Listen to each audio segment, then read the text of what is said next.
तुम्ही पाहत आहात गाव ते राज्य मराठी न्यूज चॅनल। अल्पवयीन मुलीचा खून खून खून।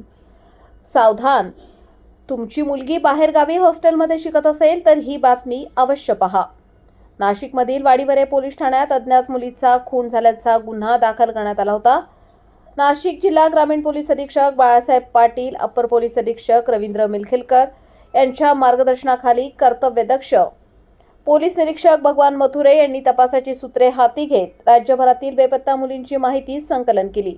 त्यावेळी तपासात असे निष्पन्न झाले की अकोला जिल्ह्यातील सिव्हिल लाईन पोलीस स्टेशन हद्दीतील गुन्हा नंबर 345/2026 भारतीय न्याय संहिता कलम 173(2) अंतर्गत गुन्हा दाखल केला होता। मयत मुलगी ही संस्कृती सतीश काळे, वय वर्ष 16, राहणार सिंदखेड राजा, जिल्हा बुलढाणा असल्याचे तिचे वडील सतीश काळे यांनी फोटोवरून ओळखले।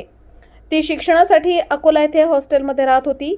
तिचा मित्र संशयित आरोपी अथर्व गजाननराव देशमुख, वय वर्ष 19, राहणार दुसरबीड, तालुका सिंदखेड राजा याचा शोध घेतला असता गुप्त माहितीच्या आधारे आरोपी अथर्व देशमुख हा सातपूर परिसरात असल्याचे तपासात निष्पन्न झाले।